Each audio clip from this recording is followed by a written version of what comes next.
Del Rio, Texas, home of Lake Amistad. Your host, Rob Wade. Two guys who dive.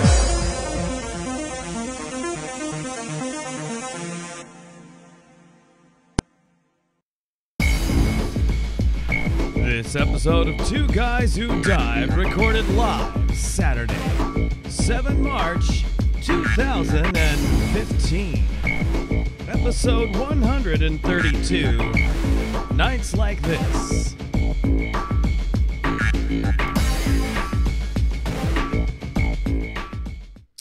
Well, welcome everybody to another exciting episode of Two Guys Who Dives. I'm getting yelped at by one of our fur kids, Ronan, here. So pardon me uno momento while I give a little leg up here. And of course, this is Ronan, the only guy in the group. Let me switch to the other camera here. Yeah, say hi to everybody. He's so vocal any other time, but right now when we get him on the camera. The other's a little bit more excitable, a little bit more active in that. Sorry for the delay for those who are actually waiting patiently. We do have somebody in the chat room. That's probably John out there. We had another update to the software, the XSplit broadcaster software that we're using for the podcast here. And so who knows what's going to happen here. I'm watching over on our server to see what you guys see out there. Because sometimes everything will look like it's working fine from our end when I'm looking at the screen here, because I've got the master control panel here, so I can configure the scenes, etc. And so if it may look like everything's fine here, I see that it's broadcasting and switching scenes, everything, but I've had cases where a version that we updated to had some flaws and it looked like it was broadcasting, but it actually isn't. And so having the server active over here on the side, I can see what you guys are seeing and tell if it's working. Let me take a second to try to focus this better. This is kind of blurry. There we go. See if that's a little better. So anyway, so I had a slight delay getting the software to configure correctly after a installation of upgrade. There were some major changes. I haven't had time to actually play with any changes to the software, but I was hoping that among the things that they would be fixing in this was the issue I've complained about before mentioned to you on the show, the screen region. The software allows us to grab or draw a lasso around a portion of the screen, and I have two monitors here. Let me switch here we go. So you see I have two monitors here. I have a main screen here and then the camera directly ahead of me, and then I have the side screen over here. And so I can have like Internet Explorer typically up on this screen, and I can actually grab that and show that to you as a scene that I switch to. And we'll actually be using that quite a bit tonight. But the problem is the software was originally designed, and prior to the latest version, last few versions, it was really convenient because you could simply click on, as you say, I want to add a screen region, then it creates a little red crosshair kind of thing and tries to automatically draw a rectangle or square around something you're grabbing. You can either manually draw the frame to grab whatever you have on the screen, or if it sees a window, you can simply click on the border of that window and it will snap everything to it. Problem is, when you do this, and they still haven't fixed it even in this version, when you do this, it grabs the window, but it shows nothing in the contents. It's blank. I'm like, this is pretty lame. But if I manually draw just outside the edge of the window, if I draw manually outside the edge of the window, then guess what? It shows everything. So I don't know what it is about their plug-in for this that does it, but it's really annoying that it doesn't work. It should be very quick. I can snap to a window, but I can't. So anyway, so I'll be letting them know, guess what? Failed again. You didn't fix the issue that we had a problem with. And I've sent them screenshots. I've sent them the logs from when I do this, and it doesn't work, and it's just it's not working.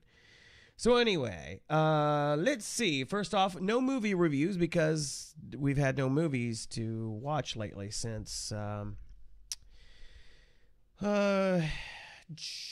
Jupiter Ascending, I think, was the last thing we saw. I did go back and watch Divergent again because the sequel, Insurgent, is coming out on the 20th? Yeah, next weekend. So looking forward to that because the first movie in the series was good. I liked it. And I still haven't found anywhere Black Sea is showing, playing, or available on pay-per-view. That was on my list of movies for 2015 because it's a submarine movie, but it also involves scuba diving, or diving of some sort. So I am interested in seeing it, and can't find it anywhere. So I don't know what the deal is with that. But it was released in January, so here we are in March, and it's still not available.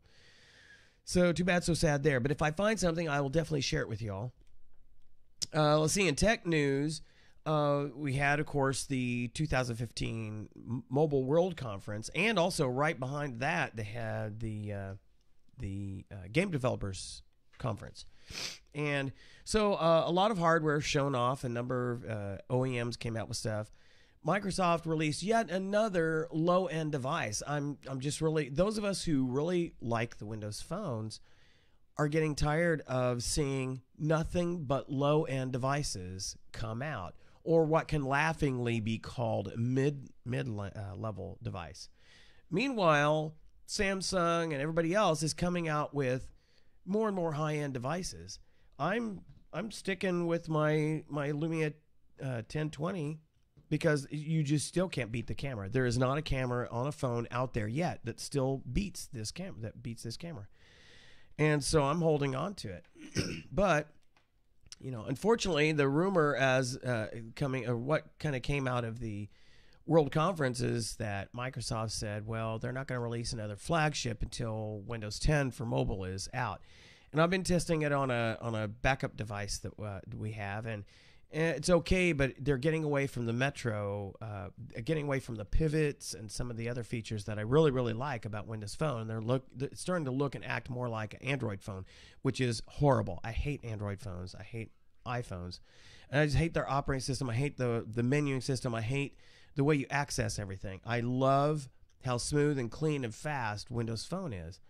And unfortunately, it seems like too many of the people who are coming from the iOS and Android influence are having an effect on Microsoft's decision making. So, but I'm testing it and to see what limitations. I already found a couple of limitations that kind of frustrate me. But it is a preview. It's a preview version, so I know it's going to have bugs in it.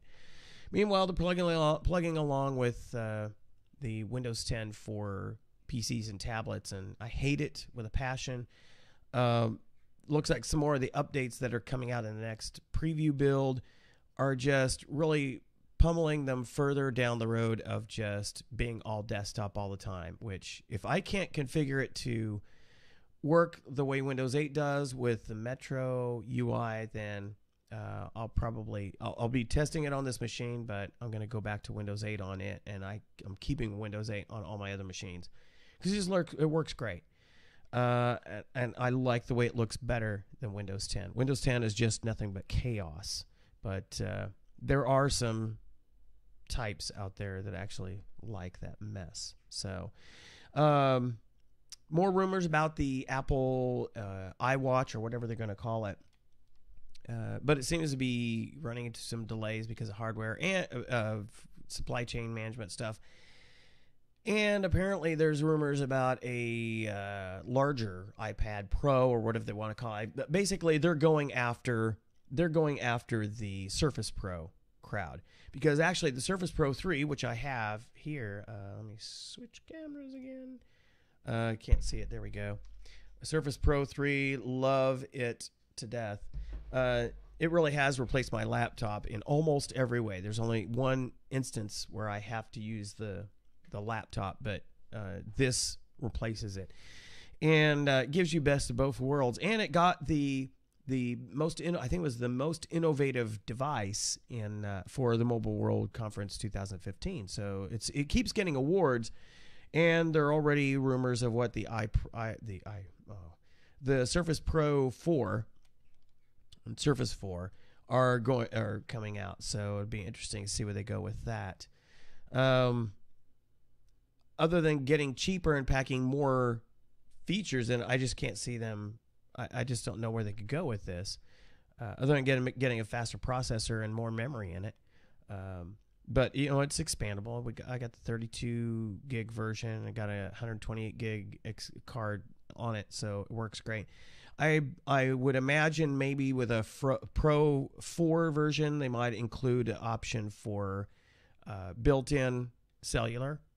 So, because I think one of the iPads have that. So that would be the one thing missing for those who use it. But I slave it to my smartphone, my Lumia. I slave it to that, and I have no problem. And so I really don't need that capability on the device, because I use it either Wi-Fi. Well, I use it Wi-Fi, period. So it works out nicely. Let's see.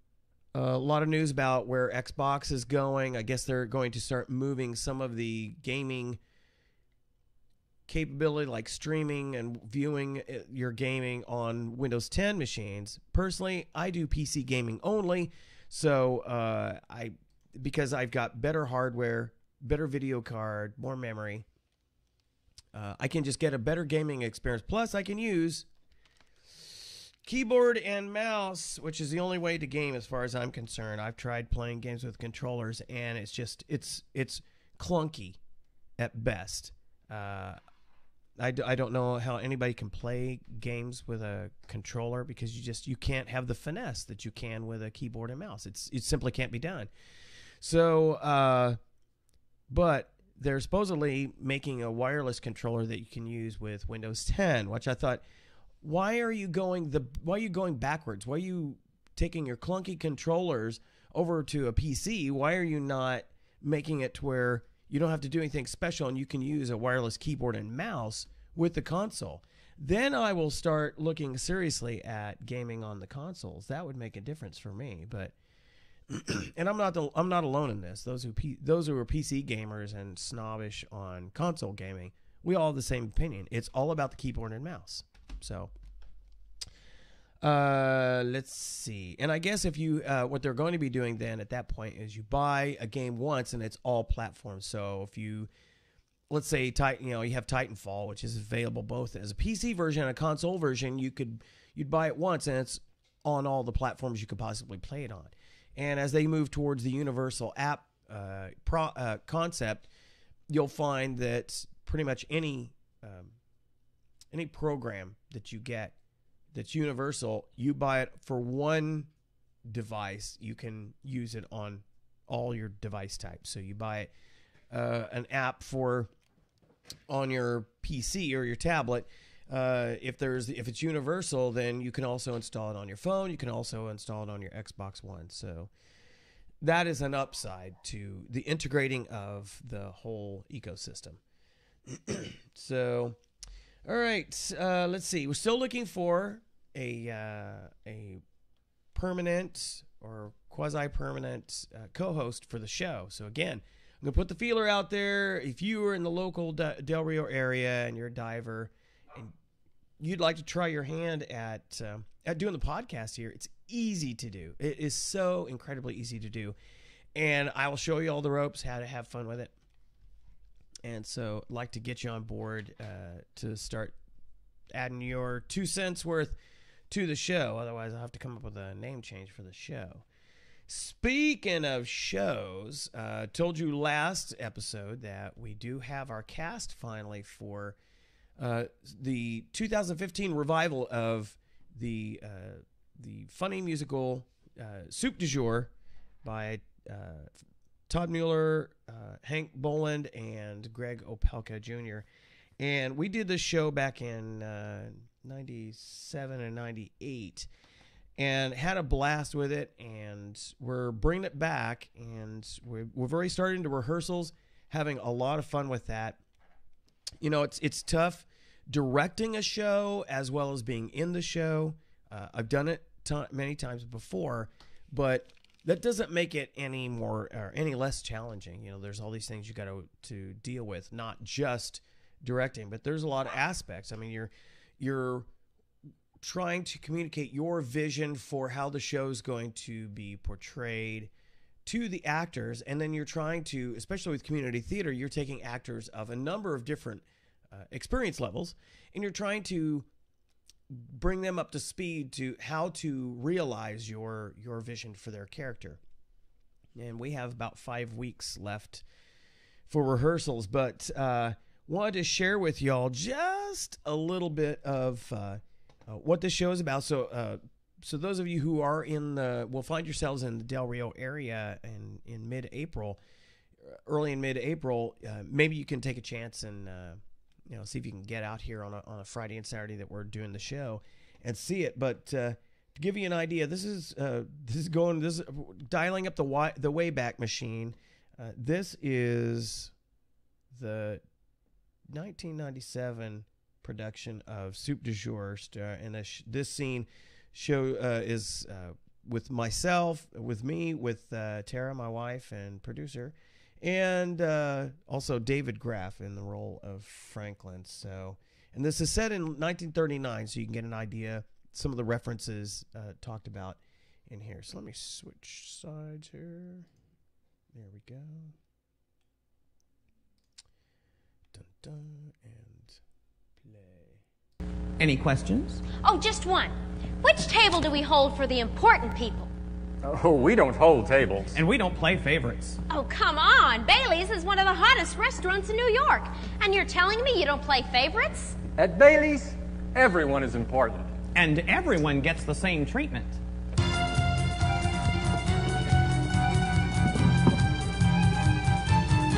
If Charlie Chaplin walked in, he'd have to wait like the rest. I'd tell him settle back and have a cigar.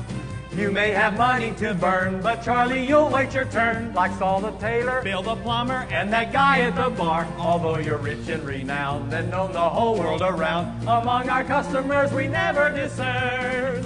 Oh yes, you're still important and we hate to be stern, but Mr. Chaplin, wait your turn. Go have a Coke or tell a joke. Go have a bourbon, have a migraine, have a smoke. But Mr. C, don't you agree?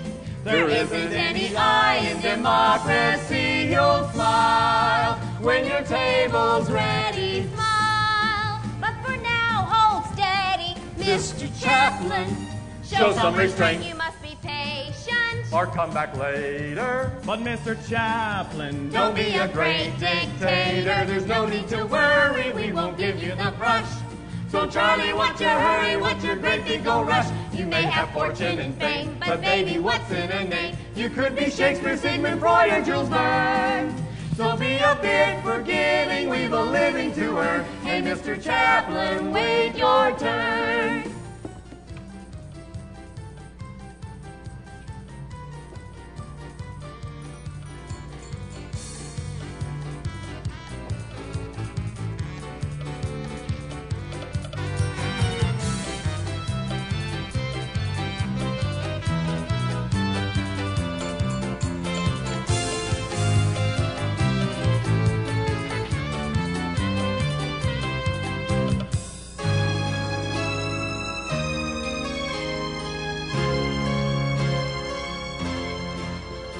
Charlie Chaplin walked in, he'd have to wait like the rest. And while you're waiting, can we buy you a beer? And if your leg gets a cramp, go take a walk, little tramp. You may own Hollywood, but golly, would that not matter here? Chuck, we don't mean to be cold. You may be box office gold, but your celebrity is not our concern. Oh yes, we're so excited that you happened our way. We're simply too delighted and we want you to stay. But don't you understand, we've got a little delay. So Mr. Chaplin, what can we do for you, Chaplin? Cook up a shoe for you, Chaplin. Wait your... Hey, Mr. Chaplin, wait your table's ready. And there you are from 1997. Ladies and gentlemen, from 1997, the hit semi-Broadway, way off Broadway show, Soup du Jour by the Upstagers. So that was going way, way back. Oops, let's go starting again. See if I can get it to kill. There we go. But we're really looking forward to it. We have not started working on that particular song, and but we have been working on probably one of the more complex songs in the show. It's the longest song in the show, called a Soup Montage, and it's one of those formulaic type numbers where there's bits of singing, then dialogue in between, and some fast entrances and exits, a lot of people moving left and right, and so the timing has got to be right. The challenge with a song like that in a show in community theater is you often, as is the case with Del Rio, we don't have a live band or orchestra. It's very rare when we get a band for a show. So we rely on canned music to do our musical productions. And a large number of those shows I actually did the background music for, this being one of them.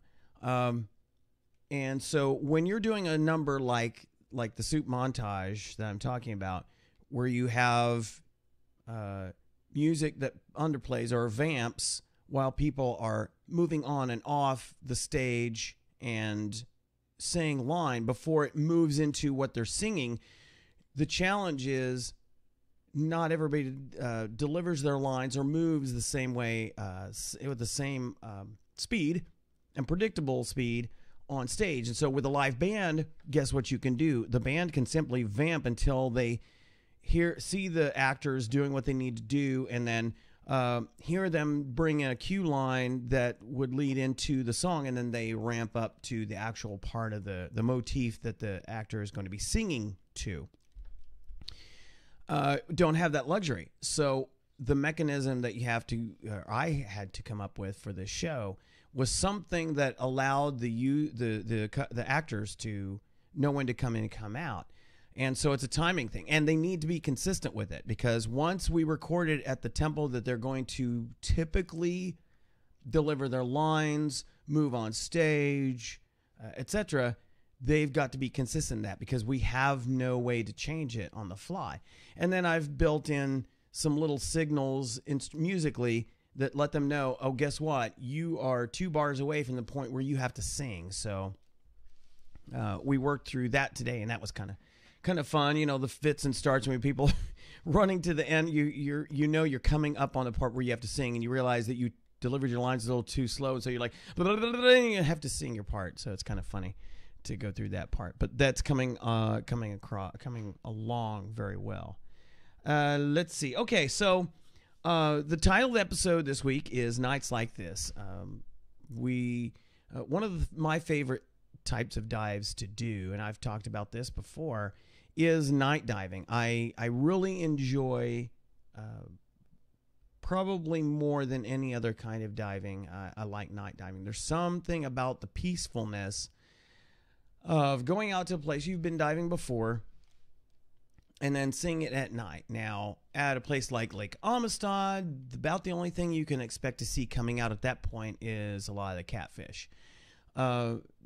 In tropical waters, you will see coral blooming. It opens up at night, and you'll see a lot of fish that normally stay hidden during the day. They come out at night. And so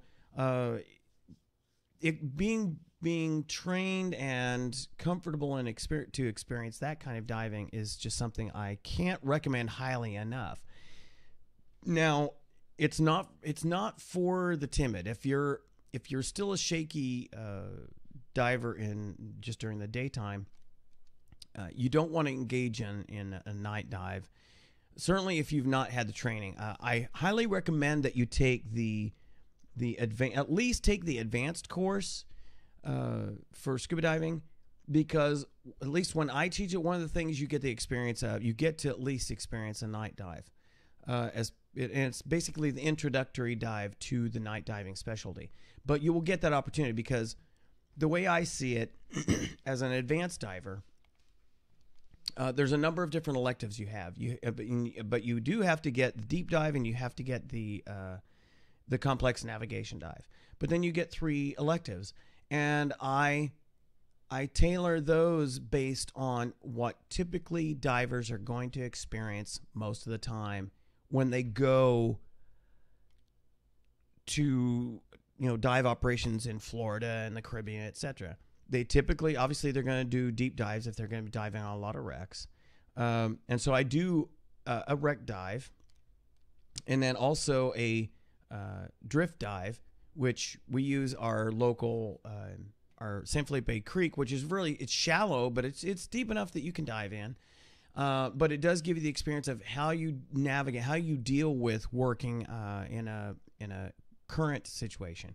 When you're diving, or if you go to Cozumel, if you dive along the East Coast, especially Florida, that's all drift diving. There's currents along there, so typically they'll drop you in, and you'll just follow the current along, and then the boat picks you up down current from where you're at, where you went in. So we give you that kind of experience, and then also the night dive. Because again, if you're going to these places, it is just gorgeous to knock out a night dive. I've shown the video before of our trip a couple of years ago to Grand Cayman, and we did a night dive there, and I got some great shots of a number of the different sea life there. But one thing I got fantastic footage of was an octopus, and seeing the color changes and everything. It was fantastic. It's one of my favorite shots ever. But there are some things you need to know about that, and I'll be digging into a little bit that a little bit deeper here in a moment. But so we got the drift dive, the wreck diving. We've got a sort of a wreck out here, but it take you through the basic steps of what you do with a wreck dive, and then the night dive. So what I wanted to share with you this week are some tips to remind yourself of if you have already been night diving, but some people don't do it frequently or have been thinking about it, but I think, okay, well, what do I need to know? How do I mentally prepare? What are the things I need to be aware of for night diving? So I'm going to share with you just a few tips and some resources that you can refer to help you prepare for this. So one of the things that you need to remember is, because it's a night dive, you're not typically going to go deep. So you want to stay close to what you're looking at, and not too close, of course, and stay shallow. Keep it shallow. With very few exceptions, there's no need to go deep on these dives unless there's something specific at that depth that you want to see that is available at night. Interestingly enough, at Lake Amistad, even during the day, if you go deep, it's going to be like a night dive. So you really should always be taking at least a BC light, a backup light with you on every dive that you do at Lake Amistad, unless you're going to be very, very shallow. And I say shallower than 30 feet. But when you're going on a night dive, the idea is to go slow and enjoy the new things that you're going to see at that location during the night. So you're going to be keeping it shallow because that's where most of your sea life, coral and that kind of thing, are at anyway, in the 30, 40 feet or shallower range. And so all of that opens up. And then there are other creatures, I said, that will come out only at night or largely spend their time out at night. The colors are going to be much more vivid for you because during the day, you're typically not using a light. And so whatever light filters down the different light wavelengths are being absorbed by the water the deeper you go. So while you may have a camera like we do that applies a red filter to get some of that wavelength back, or basically compensate for that wavelength, you're still going to lose the vividness of whatever it is you're looking at or taking pictures of. So, but at night, you're bringing to bear your own light source that is not diffused by the ambient light. So when it strikes whatever you're trying to take a shot of or look at, it's bringing all the wavelengths back, and it's just amazing how the color just snaps out at you at night. Plus, as I said, coral, etc., all opens up, so you see much more of it. It's more alive during the night, and so when you hit it with your lights, you see a lot more than you would during the day. So you want to keep close to it, because obviously depending on the kind of light that you have, it's only going to throw a certain distance. So you want to make sure that you're close enough that your light hits it, but it's not so intense not so close that it's a very, very, very intense beam. One of the things you'll learn as you go along is how to choose the right light for your kind of diving. Another thing to consider, a dusk dive can be as rewarding as a night dive. And now, we've talked about this before, and we definitely are going to do this year, is trips up to Balmorhea State Park, which is about 45 minutes due west of Fort Stockton here in Texas, in West Texas. And the beauty about Balmorhea is it's shallow water, 20 feet, so it's comfortable for for even the newest divers. And because it's kind of a protected area, it's almost like a pool, but it's got natural bottom. So it's an easy navigation, so it's hard to get lost there. You're going to run into a wall at some point. They do have what they call a night dive option that you pay extra for, but it's really more of a dusk dive. Now, obviously, the later in the summer, if you go in the part of summer where the sun is out the longest, it's going to be a very, very short dusk dive. But if you go earlier in the year or later in the year, then you get a better chance to actually be at night. But even a dusk dive can be good, and we've shown you video of it. As the sun goes down, eventually it just gets to a point where there's just not enough light to really see anything. So your light that you're carrying actually has a greater influence than the ambient light, and so you can see things coming out. Now, at a place like Balmorhea, the most things that you're going to see coming out are a lot more of the catfish, and the turtles will come out, which we've shown you before. You should look up the Pervy Turtle episode. That was an excellent example. The turtle came out at dusk, and we had great interaction with it. It was just kind of a once-in-a-lifetime opportunity. It was really awesome. And then you'll see lots of like the crawfish, the crawdads there that come out too. So, and then also the neat thing about a dusk dive, especially if you're in tropical waters, is you see the shift change, if you will. You'll see where the life that typically is predominant during the day, they're all kind of going to chill mode, and you see the nightlife come out. So you get to see that transition. You get to see the coral start to open up and those fish start to come out. It's a pretty cool opportunity. So consider a dusk dive. You don't have to wait until it's night to do the dive. Now, more often than not, when I go on a night dive here in the Del Rio area in Lake Amistad, it's at like midnight. There's something about that. You're less likely to encounter boats and things like that at that hour, and it's particularly quiet, so it's much more peaceful than something like at dusk, or at dawn. So out here, we typically will try to do something closer to midnight. Usually meet around 10:30 or so. So by the time you get all your prep done, your eyes start to acclimatize to get your night vision going.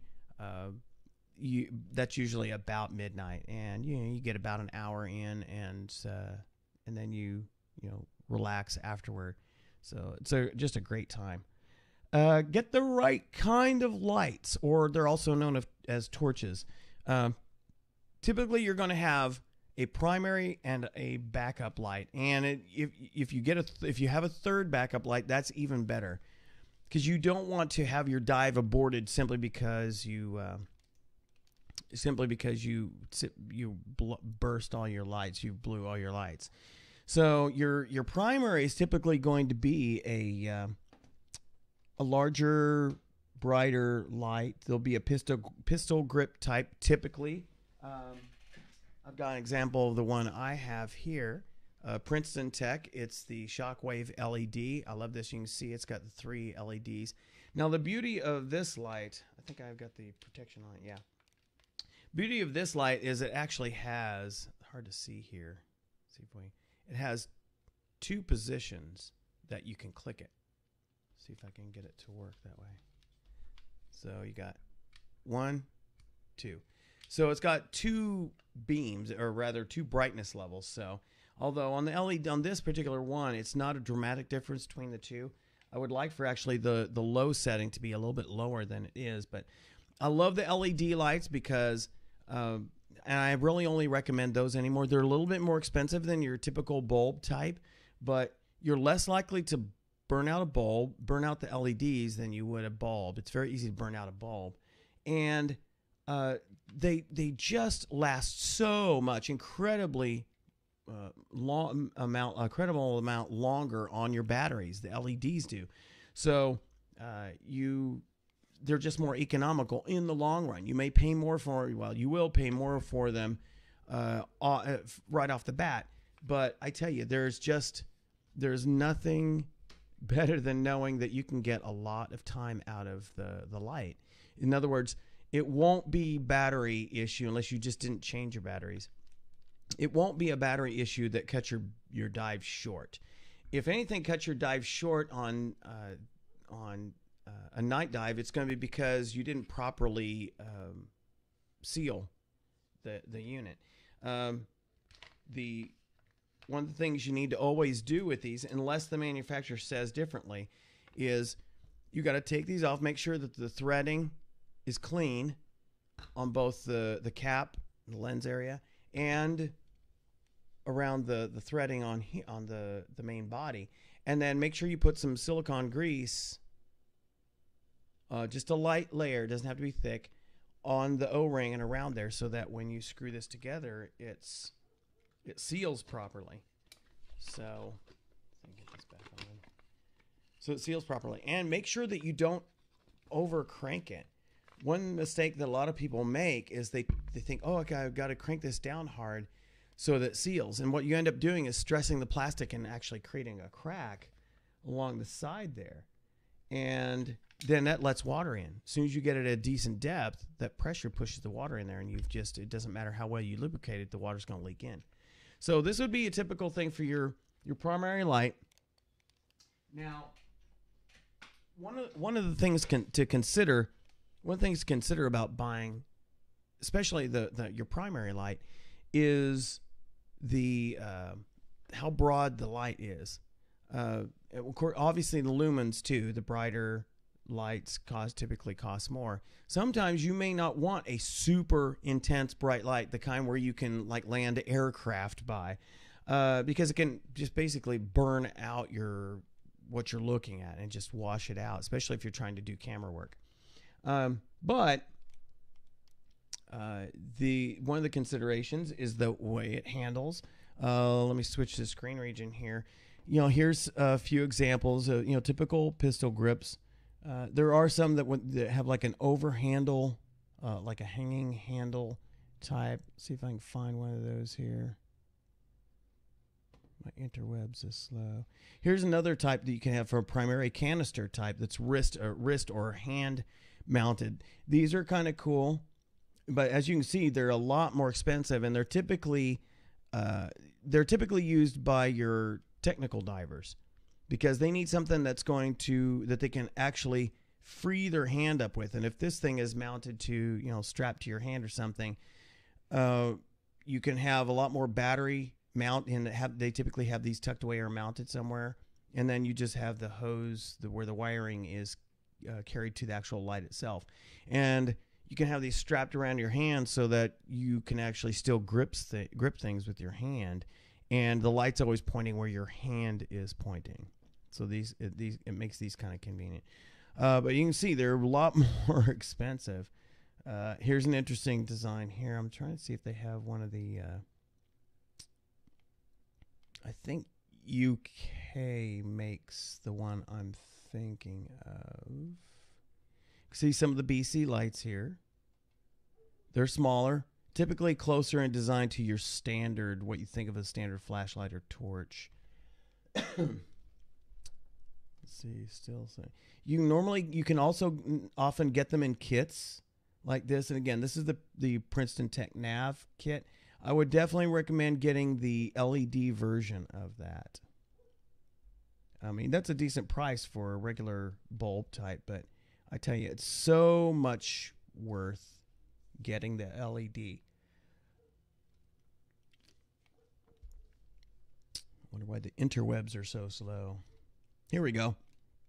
Yeah, it's UK that makes and this is a LED one. And it's a lantern, what they call a lantern grip or a sling grip. So this is kind of cool too. This is kind of where you could strap that to something, or do you simply just hold it like you do a suitcase, or what they call a lantern grip. I personally don't find this a very comfortable way to carry something. I like the pistol grip better, but that's just an option. Let's see. And you see even the smaller backup lights can be very expensive. And again, part of that is the name, the brand, and then part of that is also a function of your of the number of lumens, how bright the light is. One of the things to consider is the breadth of the beam.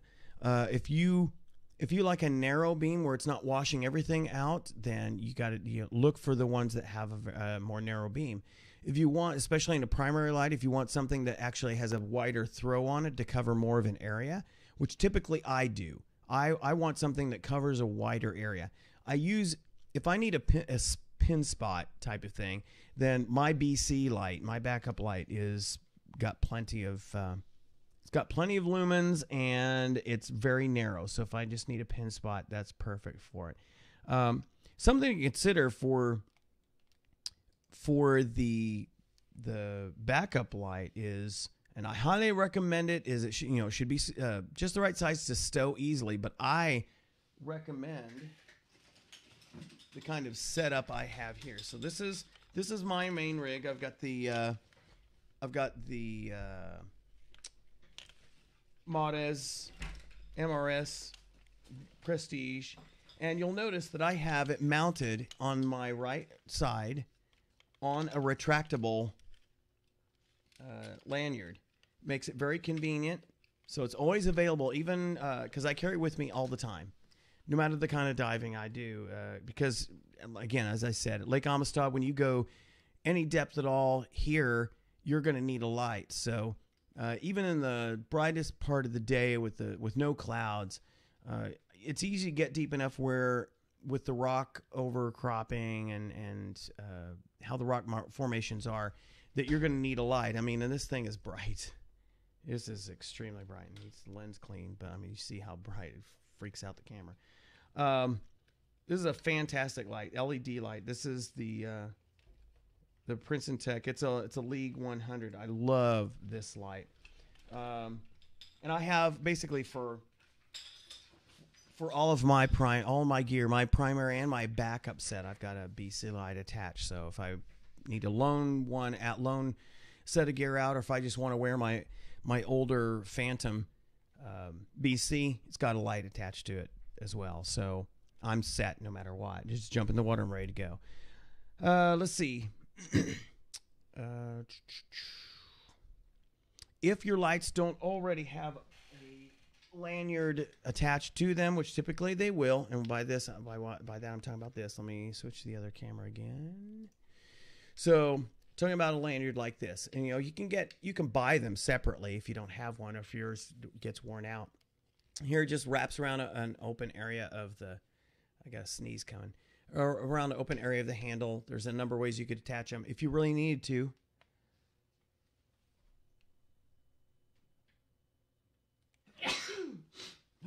Excuse me. I felt that one coming a long way off. For instance, let me switch back to screen region. I don't see lanyards attached to these. Let me see if there's a way to attach one on the bottom of these. I guess it looks like it might be able to attach there. But most of the handles are such that even if you didn't have a place for you to attach a lanyard, you could probably just carefully drill a hole through where you could run the lanyard through. So, that's always a possibility. But I definitely recommend that, because I tell you, there's nothing worse than, you're perfectly lit. You've got all the lights that you need. You've been shining your light, looking at something, and then you realize something happens and you need to fiddle with some of your gear or a camera or whatever. And suddenly, before you even know it, you realize that you've let go of your main light, and it's heavy because it's got batteries in it, and it's plummeted to the bottom, the abyss, and you're not going to ever recover it. So that expensive LED with 3,000 lumens is now comfortably resting in the bottom of the ocean or the lake or whatever. So I cannot stress enough, if you don't have a lanyard with your lights, get a lanyard and actually use it. You can fashion longer ones if you need one that allows it to drag forever, but they're designed typically to be fairly short because you want to be able to just quickly reach down and yank it up and grab it. So get a lanyard if you don't have one. Use it if you do have, and once you get it on there. Let's see. Know how to properly use signals. I tell you, there is you never want to shine your light in another diver's face. Remember, at night you can't see hand signals unless something is able to light them. So you have a couple of options. One is, I should just keep this on the desk. One is that you actually light your hand with the lamp that you're carrying, the torch that you're carrying. So if you're going to indicate I'm okay, or I need to go up, or I'm having a problem, and then you point where you're having a problem with, don't shine it in your own face. You don't want to kill your night vision or your buddy's night vision. But that's one way you can do it. How much air do you have? I have 2.7 or whatever. Light your hands, or you can also use the light itself as the signaling device. There's a lot fewer signals that you can do with the lights, and you can find a number of them on the internet, or if you get the night dive training, we show you some of those. But for example, if you're going to indicate okay, you simply do a circular motion. Again, not in your dive buddy's face, or that you hit other divers with, but you simply go in a circle. I'm okay. Or I've got a problem. You just shake it back and forth. You can also, if you're trying to get your buddy's attention, you can basically lasso their light. So wherever their light is, shine your light so that it crosses the streams. It's not good to cross the streams, Ray. Well, in the case of diving, it absolutely is. So you just cross their streams, or just kind of circle around their light, and they'll realize, oh, you're trying to get my attention. But then don't shine it at them when they're looking at you. Once you get their attention, then light up what you're trying to get their attention for. Whether it's your hand signals or something you want them to look at, or direction they want to go, whatever. Another signal that you can use is sort of a signal. If for some reason you get separated from your buddy, one thing you can do is just make yourself vertical, and then just hold your light chest level, and then just kind of move slowly in a circle, kind of like a lighthouse. And what that does is gives you a 360-degree movement to shine your light, and depending on the visibility, your buddy would be able to see you, because they see the quick whoop, oh, there's my buddy, and they see you're doing the searchlight kind of function. So that's one way to help you reconnect with your buddy. But of course, always remember the primary safety rule. If you lose your contact with your buddy, you search no longer than 1 minute, and then you go to the surface. because your buddy should be doing the same thing. So you guys should never be with. You guys should always be within just a few seconds of each other at the surface. If you lose sight of the other person. Let's see. Do a daytime dive, or more than one if you can, in the location that you want to do a night dive. Because one of the things that often happens is somebody's foolish enough to do a night dive in an area that they've never been diving before. So they have no kind of frame of reference to go by when they do the dive.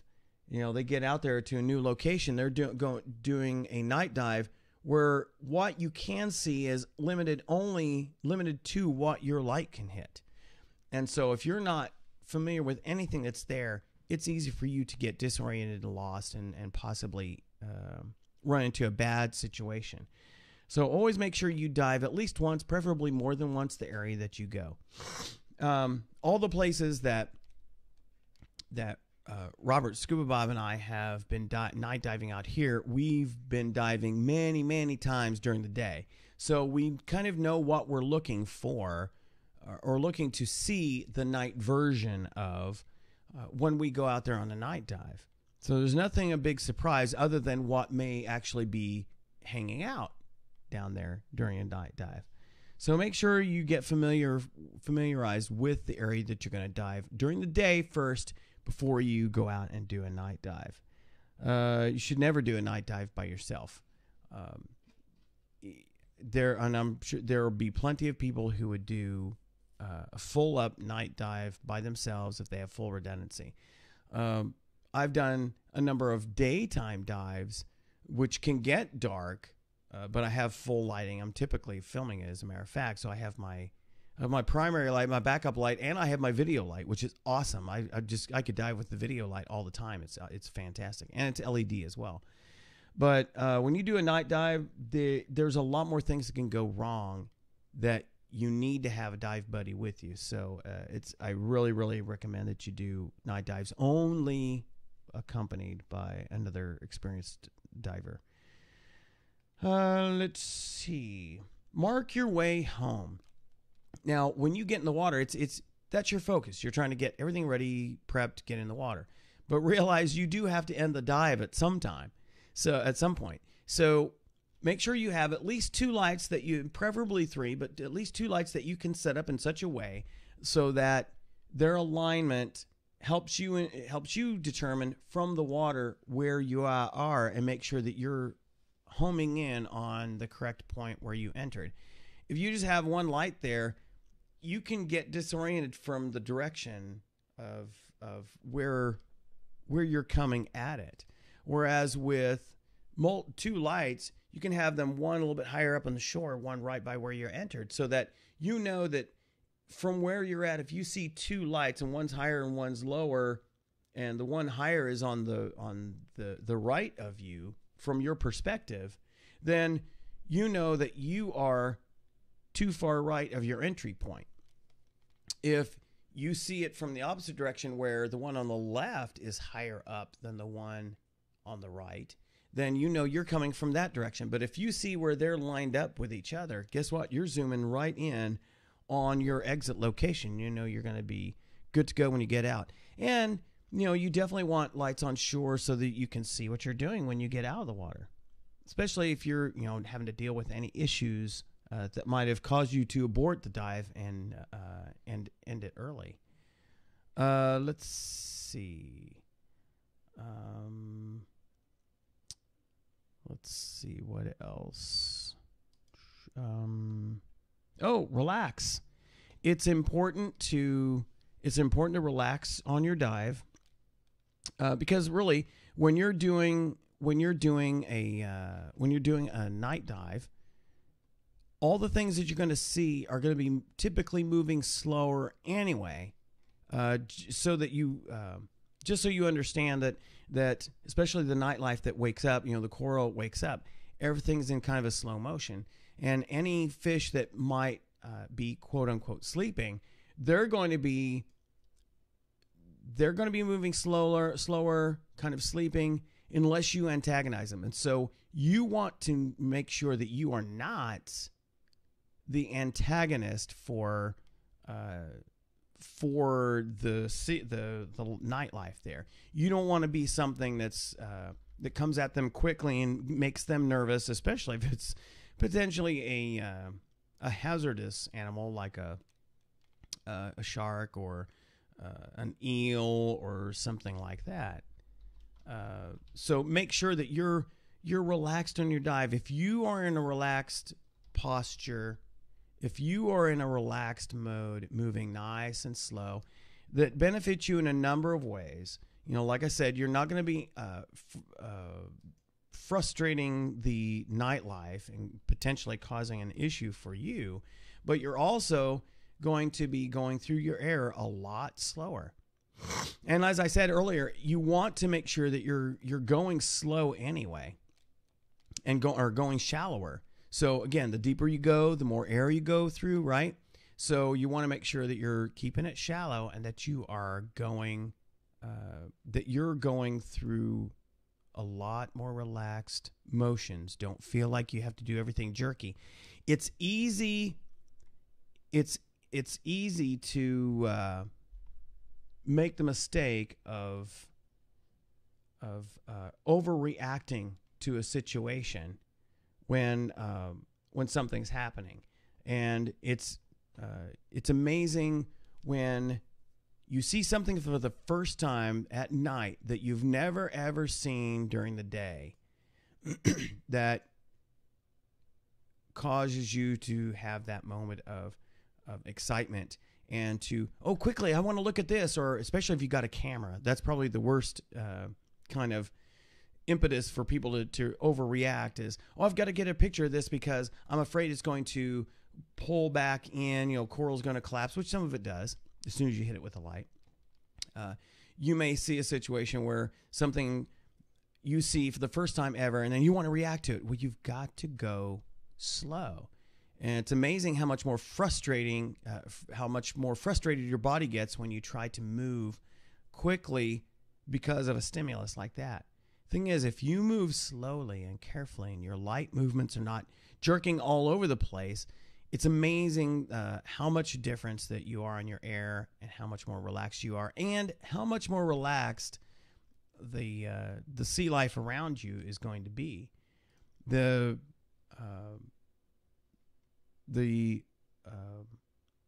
movements of your light are going to be the first thing that typically that the sea life sees at a night dive. So you want to make sure that that is slow and relaxed, and so that you're slow and relaxed, and so you go through your air a lot slower.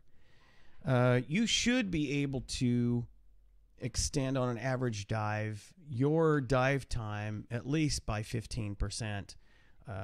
If you're accomplished in your buoyancy control, which I recommend also keeping that practiced up, and if you can take advantage of a neutral buoyancy course, I highly recommend that.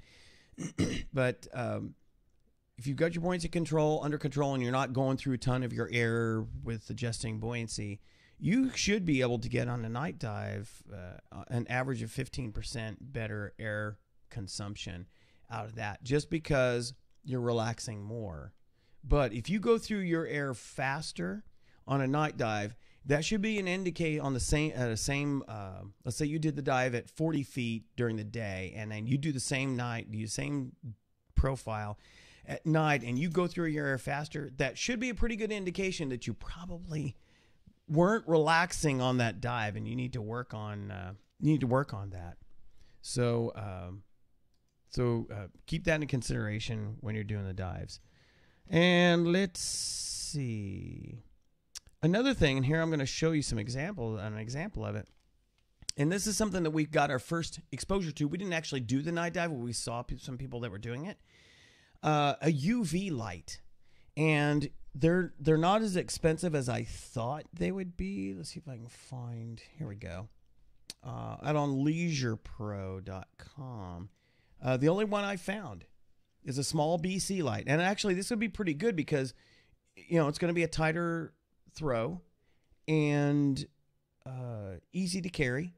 But a UV light, see, there's it's about the same size, maybe a little bit larger than my backup light. So for $119, not bad. It's basically a black light. It's ultraviolet light.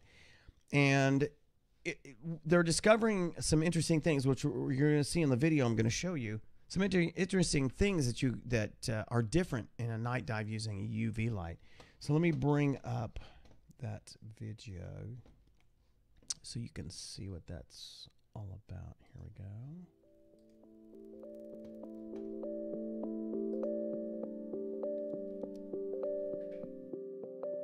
If you've ever been night diving and seen bioluminescence, you're probably still telling your friends what an amazing experience it was.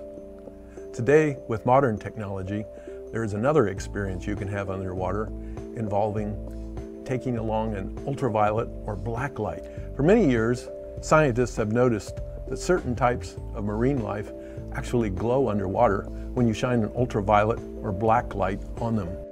Further research found that this was caused by certain proteins or chlorophyll actually absorbing the fluorescent or black light and re-emitting the light in beautiful shades of green, yellow, and sometimes red. To better understand how this works, we need to look at light itself. As humans, we can only see light energy in the blue to red wavelength zone. Light outside the blue zone is known as ultraviolet, and light outside the red zone is called infrared. If you look at a graph which shows how much light you get from an incandescent dive light, it appears to give off light at all the different wavelengths. However, it seems like there is more red than blue. Now look at a white LED dive light. Once again, you see all of the wavelengths, but a little more blue than red. This is why LED lights seem to appear bluish, while the old style dive lights are reddish. In order to see fluorescence underwater, you need a special LED lamp, which only gives off light in a narrow range. Two kinds are shown here. One is blue and the other is ultraviolet. It is difficult or impossible to see the ultraviolet light, while the blue light is quite intense. Here's where it gets interesting. If you shine a white light on a red anemone, only the red light is reflected back to your eyes, and you see the anemone as red. In the world of fluorescence, something else happens. You would expect that by shining a blue light on that same anemone, it would look blue. However, some anemones light up green or yellow or even red. What is happening? The blue light is being absorbed by the anemone and then released as a new color. This phenomenon is known as fluorescence. Not all marine plants or animals do this, but those that do have their own distinct color displays for you to discover. Until recently, most fluorescent divers used a blue LED dive light, which gives off blue light like we saw in the graph. But there is a problem. When you bathe the reef in blue light, it is often so bright that it obscures the fluorescence from some of the marine creatures. Divers had to resort to another lighting trick. A yellow filter stops blue light and allows the other colors to pass. And now for the underwater kinetics part of the story. We have sent members of our dive test team all over the world with different types of blue and ultraviolet lights. They found out that blue LEDs actually work quite well when the marine animals fluoresce in very bright, intense colors. Other divers have found that they can use the blue light and resort to a very simple trick. They can use Adobe Photoshop. Simply click a yellow filter and you will hold back the blue and the fluorescent colors will pop up on your screen in all their glory. Ultraviolet light actually works the best for most divers in our test team because they found that you can't see the ultraviolet light, yet the marine animals react to it and give off all their colors, and they're able to see it without the use of a filter at all. Because the discovery of fluorescent marine life is relatively new, there's much to be learned, and that is why we offer both the blue and ultraviolet dive lights. Our SL4 is now available with either a 455 nanometer blue or a 395 nanometer ultraviolet LED. It is powered with 4 disposable alkaline C batteries, and the beam is medium wide. If you prefer a rechargeable lithium-ion light, Our Aqualight is now available with a 395 nanometer ultraviolet LED. The broad beam of the Aqualight works extremely well with wide-angle underwater cameras, including GoPro. For more information, check out our website at uwkinetics.com.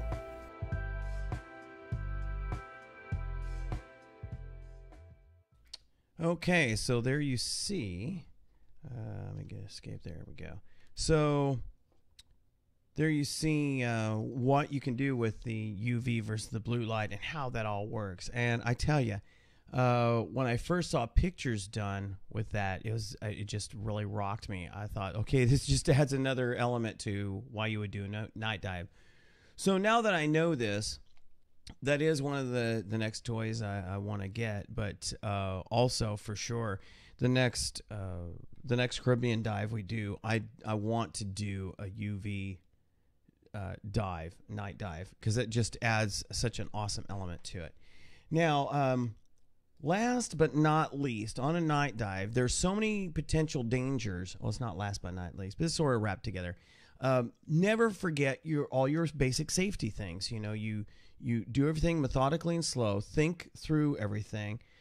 Make sure you still watch your air, watch your time, watch your depth, because all of those things you can get away from you on a night dive. Because if there's a lot to see on a night dive, that's going to be captivating you, and so it's easy to get away from paying attention to, what's my air situation, or am I at the depth that I should be, and which would obviously affect positively or negatively your air consumption.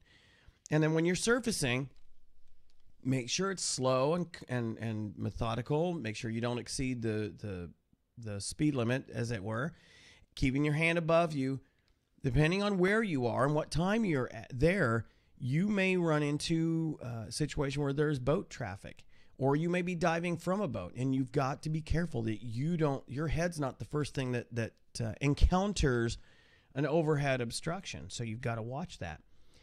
Also, speaking of another aspect of lighting, is if you're out on Lake Amistad, you need to make sure that somebody can see you if they're coming into your area in a boat.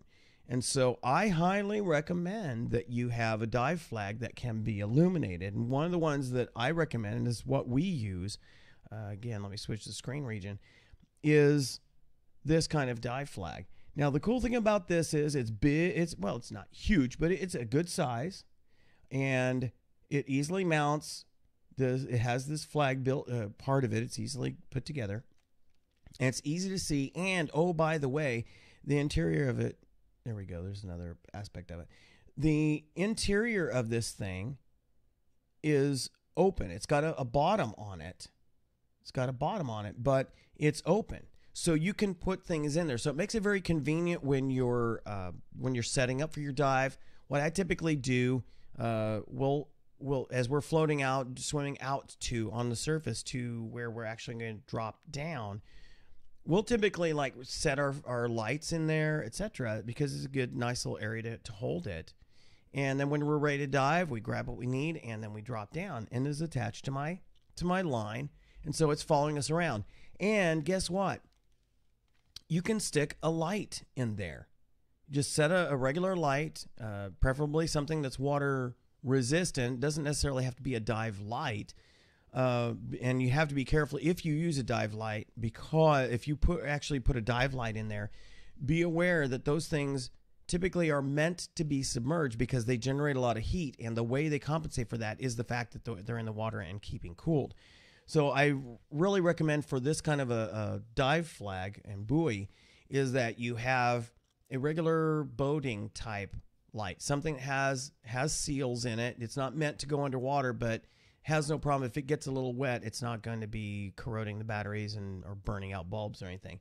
But you can set a light in there, and the cool thing is the light actually illuminates the interior of the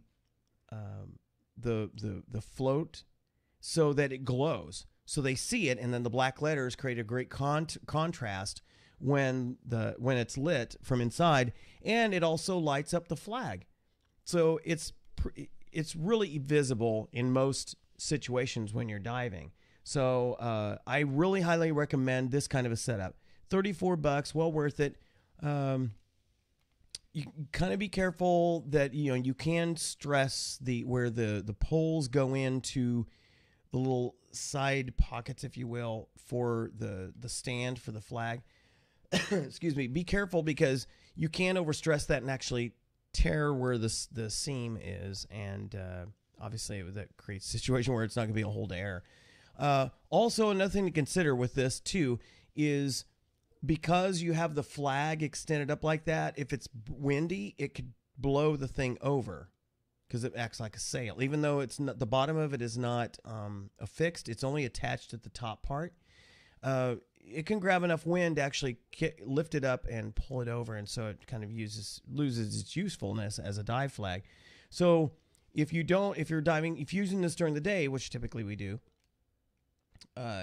and you don't have a dive light in there to create some weight to it, you may want to put a couple of 3-pounders or something like that of lead weight. I recommend using the bag type weight as opposed to the solid weight, just so it's less friction, less opportunity for something to tear. But I tell you, that's an excellent multi-purpose, multifunctional dive flag buoy slash platform. I set my camera on there, set my lights on there till I'm ready to actually drop, and then I just pull them off there. I'm ready to go. Just an awesome opportunity. So those are just some of the tips I've got for you. If if you're interested in night diving, or if you've done some night diving, but it's not something you make as a regular part of your dive profile, your dive opportunities. Like I said, it's probably my most favorite type of diving. I think the pièce de résistance, the perfect dive for me would be to do a night dive on a wreck. That would be eerie, exciting, and beautiful all at once, especially if it's a wreck that has a lot of life on it. I think it would be just awesome to do a UV nighttime dive on a big wreck. That would be just 8 kinds of spectacular for me.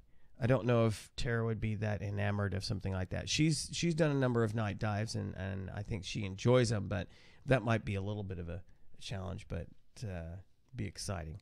So those are some of the tips I have for you. Let's hit a little bit of administrivia here before we get on out of here. So next dive club meeting is May 21st, and again, for the reason for that is we're working on a show, so I've got all of my pretty much all of my evenings taken up with rehearsals and show prep. Dive classes I have for this year: April 23rd through 26th, May 28th through the 31st, June 25th through the 28th, June 23rd through the 26th, August 27th through the 30th, and September 24th through the 28th. Make sure you sign up no later than the first week of the month of the dive. You can sign up much earlier than your chosen date if you wish. That gives you plenty of time to do the self-study portion. But if you make sure you sign up no later than the first week of that month, I have enough time to actually order your student materials, get those in and to you, so you have enough time to actually accomplish the self-study portion. Now, you could also do the online version, the e-learning part of it. They do have that available. But it's an extra fee. They charge something. They charge separate for that from what I do for the course. So, but that enables you to do everything online, and then you just print out your certificate, bring it to me, and then we knock out the in-water portions for your course. And as I mentioned, and I'll be plugging it in here from now until April, is the Upstagers present Soup du Jour, a hilarious musical comedy. Romantic, sort of. April 10th and 11th, 17th, and the 18th. And please check that out. There's a number of places in town you can get tickets. You can certainly send me an email or tweet me on Twitter, and I'll give you more details if you wish. Or you can also go to the Upstagers website, or you can also go to the Upstagers Facebook page, and we post a lot of stuff there.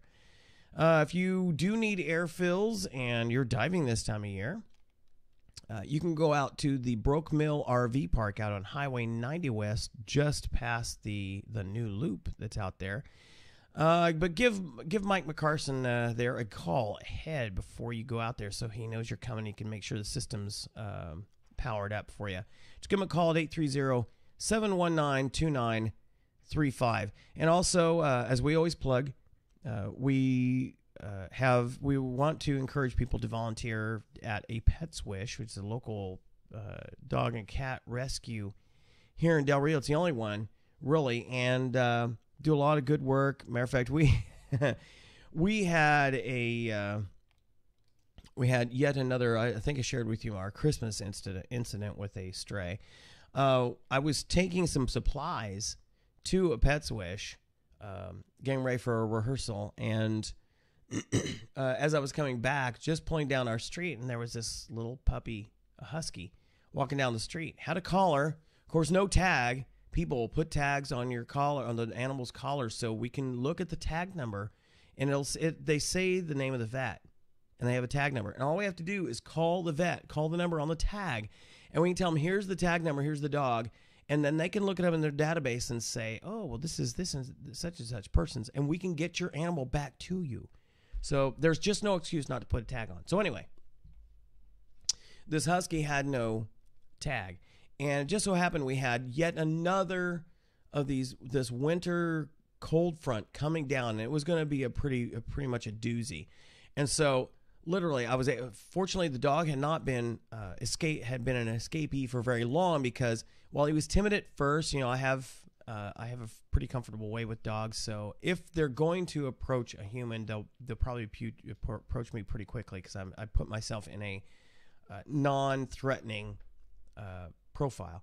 So I sat there, and then the dog came over to me and rolled over and rubbed my tummy and all that kind of thing. So brought him home and set up our little our temporary kennel in the shed with towels and food and water and a heater, because no sooner did we get him all set up, here comes the front, and it was cold, nearly freezing cold, rain, and even some hail, and very, very windy. I'm so glad that we rescued this dog before that storm hit, and because it was bitter cold that night. And so then we took her to a Pet's Wish, and of course there was no chip, but as it turns out, there was somebody who had posted on Facebook that they had lost their husky puppy in our neighborhood, and so they were finally able to get reunited. But I tell you, it's important to help support organizations like a Pet's Wish. If you aren't in the Del Rio area, but you have a pet rescue in your area, please do what you can to help. They need people, and they need money. Most of these places literally exist on a shoestring, or are always operating in a deficit, because there are vet bills, food, constantly they're going through food, constantly going through kitty litter, constantly going through cleaning supplies, bleaches, gloves, trash bags, all sorts of those things. They go through those in just by the droves. So they need your help. So please volunteer and donate some money or supplies to these places. Also, I'll throw this in there. If you are considering donating actual supplies like food, we typically will buy bags and bags of food and cat litter. Find out from them first what types they prefer. Yes, I understand beggars can't be choosers. I understand that if they're wanting things donated, that they surely should appreciate anything you can give them. And yes, that's true. But to be honest, as someone who volunteers regularly on a consistent basis with a Pet's Wish, it is very important that there's some consistency there for the health of the animals, so that they're not constantly changing. Their constitutions get used to something, and if you throw that off just because somebody brought Old Roy and somebody then brought Science Diet and somebody brought this other stuff, you can mess with them, and actually makes it harder for them to recover from different illnesses that they may have when they were rescued. And because very often we see dogs coming in or cats coming in with ringworm, with a number of different ailments that have to be combated. And so having a consistent diet that is a good quality food, etc. And then also same thing with cat litter. I'll tell you, you really should only donate, unless the organization tells you different, you should only donate the scoopable cat litter. And here's why.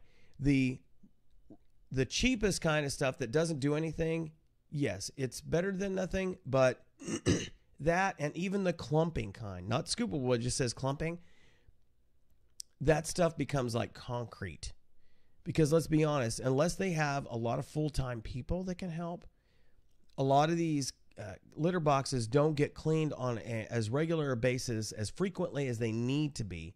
Or if you've got junior volunteers, they're not as thorough as some of your more experienced volunteers. And so what happens is you've got sick animals where their byproduct is not normal, and they're making a lot of messes a lot frequently. That stuff gets on there and gets in the cat litter, and it gets hardened, and it just is very difficult to clean out on a regular basis. As someone who spends a lot of their time cleaning out cat litter boxes and crates and things like that, so please find out what the rescue that you're donating for, what they prefer, because it will help them out. It'll help make their processes much smoother so that it costs them less. And I'll be honest with you, you go through a lot more of cat litter if it's not the scoopable. The scoopable, it's very easy to get literally just what needs to come out of there. But if it's the other type, it's all going to be just kind of permeated, and you have to almost always just throw the whole thing out. And that's just such a waste. So please volunteer, please donate money, find out what it is that they need, and try to provide specifically what they need, and everybody will be happier, and you're going to be saving the lives of a great many number of animals. So, all right, that pretty much hits everything that we have for this week. Again, we're going to try and keep the shows going as we run up to production, but remember, those weekends, the 10th, 11th, 17th, and 18th, those 2 weekends, we will not have a Two Guys Who Dive show, because those we'll be on stage. We'll be performing and entertaining Del Rio and surrounding area audiences. Oh, by the way, also there is a charity event going on at the Valverde or Del Rio Fairgrounds here, which happens to be close to our house. A lot of bands are going to be playing of different styles, but the contemporary Christian band that I'm a part of, Living Water Sound, will be playing there at 2:30, I think is the time we're going on. So if you're in the area and you want to be part of a good cause, and you kind of like to see another aspect of my musical involvement, some good contemporary Christian music, invite you to come out and check that out, the Del Rio Fairgrounds. That's March 14th. So it's in the afternoon, so obviously I won't have to miss doing the podcast. And we still are trying to get a drummer lined up, and we did have kind of sitting in for the last few months the youth drummer from our church who's been playing that, which has allowed me to get switched back to keys, but she's not available that week. So yours truly is going to be back on the drums for that one. But then we have another event coming up in April that we're going to be in Brackettville, and I'll be back on the keys for that, thankfully. So again, check just some things in the Del Rio area. I get frustrated with people that say there's nothing to do in Del Rio. There's tons of stuff to do. You know, as I've said, you should see my calendar. It's totally full. Especially now that we're working the play every night. If we're not volunteering at a Pet's Wish or have something at church, we're working on the show. And it's a lot of fun. It's work, but it's a lot of fun. There's no excuse to say that you have nothing to do in Del Rio. So, as always, we love doing the show. nobody actually interact with in the chat room today. I mean, I see somebody's in there, but I guess just kind of watching passively. But hopefully you're enjoying this on the YouTuber later. And we will hopefully, if everything happens the way it's supposed to, we will see you next week on another exciting episode of Two Guys Who Dive. See ya.